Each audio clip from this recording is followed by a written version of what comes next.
Welcome to the Honest Dog Breeder Podcast with me, your host, Julie Swan, where each week we dive in to discuss all things dog breeding so you can build a breeding business you love, producing dogs that fulfill their owners' dreams. I believe you can have an honest dog breeding program that also pays the bills. So throw those pods in your ears while you're cleaning kennels. I'd love to join you. How does a blog fit into your marketing plan? As you may know, I work with a lot of breeders on their marketing and web design. A conversation I'm constantly having with them is how to write a blog and where to put it. I often hear them note, I know I need to be blogging, but that's about it. There's rarely a plan behind the blog, just a note that they need one. In today's episode, I'd like to discuss blogging and where it fits into your overall marketing plan. What's its purpose? What should be on your blog? And a few things that probably shouldn't be on your blog. First off, let's discuss the purpose for having a blog. Why have one? Recently, I put together the Website Copy Masterclass, and inside we discuss all of the pages you need on your website. And the first one on the list to not worry about is the blog. Simply put, you don't need it. It should be behind all the other pages on your website as far as priorities go. I would say it falls under the best category within the good, better, best model. Yet a lot of breeders feel they should have one or that it should be incorporated into their marketing model. So, what is the purpose behind a blog? The ultimate purpose for a blog and your website is to sell puppies. It's funny how often we seem to forget this point when it comes to a blog. So, how can we use it to help us sell puppies?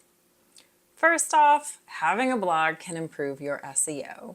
That is, Google loves it when you add new content to your website. That means the website is constantly updated, which implies that the content is current and fresh. Google will rank websites that are regularly and recently updated as better websites, all other things being equal. I remember I was working with a breeder who is fairly astute at following her analytics, and she made the point that she noticed a considerable uptick in people on her website when she made updates and changes to her website. It was like Google was rewarding her in search results for having updated recent information. That's the first purpose of a blog, giving you a way to add content to your website when the rest of your website is operating pretty well. Recently, I've also been talking about email newsletters. Are you tired of it yet? Collecting email addresses from prospective buyers and using your email newsletter as the main avenue to sell your puppies. It's a lot faster and quicker than using social media and a fraction of the work. But the first question people have is, what do I write? I can't just tell people that I have available puppies all the time. That's very true. It'll get very boring for your readers if you only notify them about available puppies for sale. So by adding value in your emails, beyond simply the knowledge that puppies are available, you'll have a better open rate. This is going to be a little different for everyone, but sending a note that you've added an article on your website is a great reason to email everyone. It also serves as a way to sell your authority as a breeder. With the internet and flight nannies, people can shop for a dog nearly anywhere, so there is a fair amount of competition. One way to stand out is to show your authority and experience, how you're different, and why you're better through your website. Are you particularly passionate about something and that's changed how you breed your dogs? Is there a special reason you love your breed? Is there a technique you developed and love? These are all things that will work to help you stand out, sell your program, and essentially sell yourself as a dog breeder. You can do all of this with blog posts on your website. Oh, and it's small, but an important point. Having a blog can save you time. If you get asked a question from a potential buyer and you have a blog article on that, you can simply say, oh yes, I wrote a whole blog article about that question. Let me send you the link. Then, instead of explaining it for 15 minutes or texting a giant text, you can use the link to the blog. Just send it and the conversation is over. Your website just got more traffic, and then you're good. Next, again, our goal is to sell dogs. Mentioned it a little earlier, but I want to stress this again. The purpose of your website and blog is to sell puppies. Everything you write on your blog should have that in mind, at least at the back of your mind, if not at the forefront. Now that we know the purpose of the blog, what content should you put on it? What topics would make good blog posts? which should be on website pages and which should not be on your blog nor your website? These are all good questions. Ideally, you want your blog post to enhance the user's understanding of the breed, your dogs, and your breeding program, but in such a way that it is not necessary for them to know all this stuff before they make their purchase. For example, talking about how you select puppies is very useful. The process, as it relates to your buyers, that should be on your website in the main pages. But if you have a great story about how you changed what you were doing with your selection, what you learned, and why you made that change, well, that would make a wonderful blog article.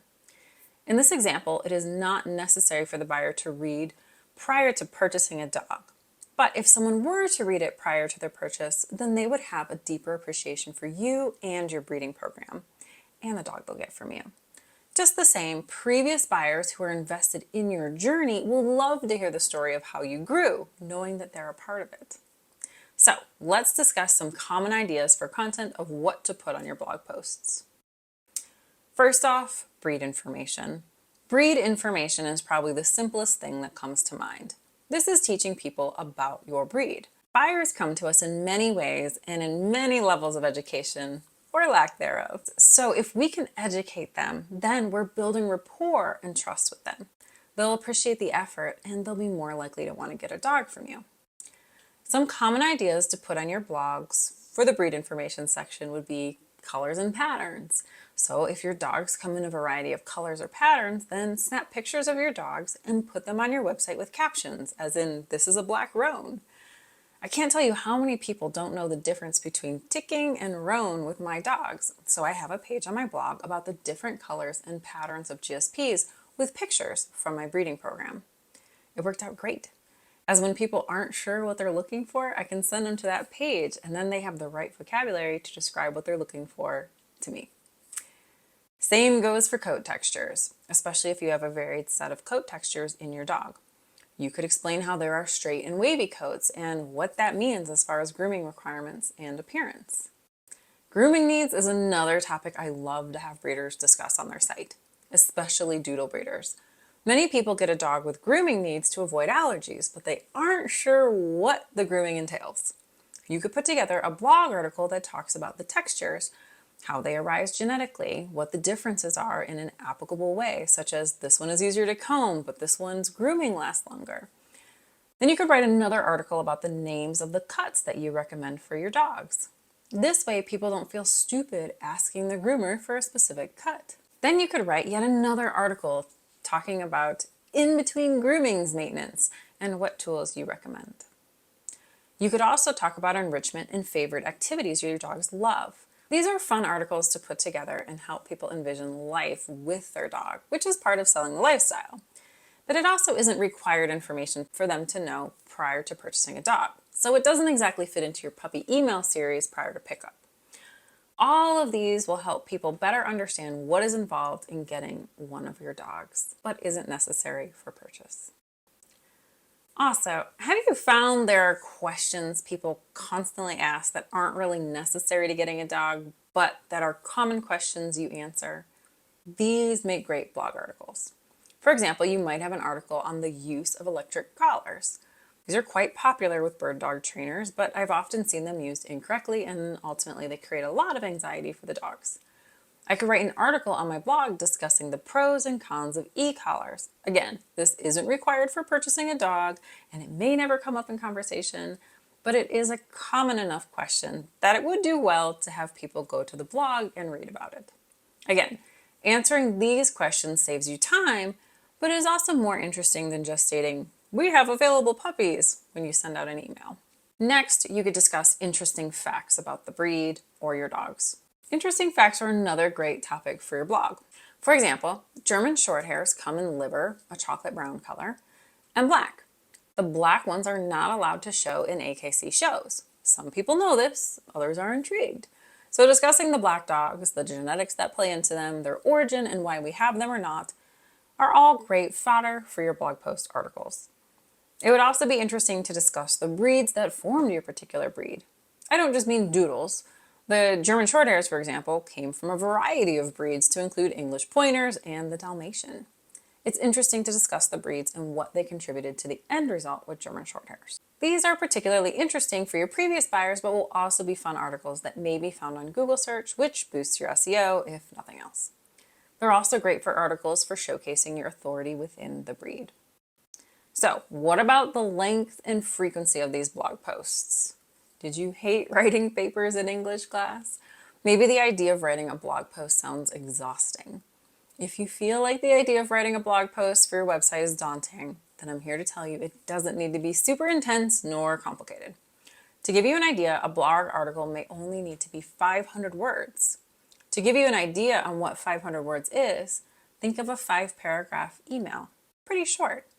My average podcast episode is around 2,500 words, so you'd only need to write something that was 1/5 of these in length, and that would be able to be read in about 3 minutes. That's a great amount of time to address a topic. You can certainly write one longer, but it isn't necessary. I tend to write until I feel I've explained what I meant to explain. Sometimes that's 300 words. Sometimes it's 1,500 words. You can also add pictures in the text to make it easier to read or more interesting. As far as frequency, I believe that 1 blog post per month is all you need. You don't need to add a bunch of information all the time. The truth is, we aren't in an industry where people want to be reading about it all the time. They just want to stay in the know. Having a relatively interesting blog article once a month is about all people really want to know or hear when working with a breeder, especially after they get a dog. This podcast episode is a bonus for the recent masterclass inside the Dog Breeder Society, where I discuss website copy and all the pages you need on your website and what you should put on them. You can learn more in the show notes at honestdogbreeder.com/105. Thanks for listening to another episode of the Honest Dog Breeder Podcast with me, your host, Julie Swan. Thank you for taking the time out of your busy day to spend with me. Can't wait to see you in the next episode.